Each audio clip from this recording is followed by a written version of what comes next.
What is good, team? So this is the dumbbell prone row. Now the setup for this one in terms of how you have the bench, it's going to vary depending on the brand of bench you use, but I like to have it a few clicks up.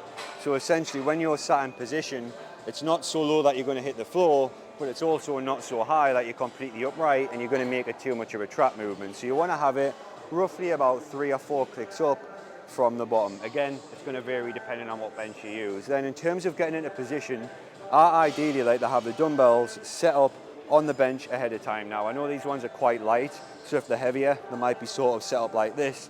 And the reason I do that is because when you're ready to get into position, sometimes if you have them set at the bottom, it's difficult for you to stretch and grab them. So by having them here, all you really need to do is pick up one, pick up another, and then you're going to walk around towards the bench, and you're almost going to shuffle yourself in nice and slowly till you're around about here. Then what I like to think about doing is slowly lowering myself so that my chest reaches on with the bench. And then in terms of the position here, you don't want to be too high, otherwise you're going to struggle to breathe and you could topple over.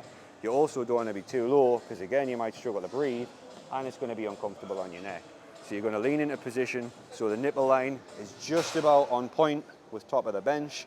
Then once you're in position, simply just lean all of your weight onto the bench. You don't want to be kind of still using as much of the stability from your low back as you can. You want to just throw all of your weight onto the bench. And this will be your starting position. So you want to have the arms slightly flared out. They don't want to be too flared out to the side.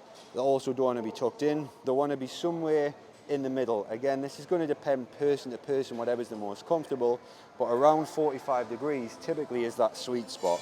Then when you're at the bottom of the movement, what you want to think about is pushing them shoulder blades forwards and almost trying to wrap them shoulder blades all the way around the rib cage to get a big stretch on that upper back. Then when you initiate the movement, them shoulder blades start to come back, and then you pull with the elbows. And a good cue that I like to think of here is imagine someone has some string on each elbow and you're like a little bit of a puppet, and they're sort of pulling them elbows back with some string, and you're squeezing your back as hard as you can at the top of the movement, as if I had a pen and I was putting that pen in between my shoulder blades. I was trying to squeeze and hold that there. Then you're essentially going to bring them arms down, fully protracting them shoulder blades, getting a good stretch, then up and squeeze, fully protracting them shoulder blades, then up and squeeze, and just repeat this process.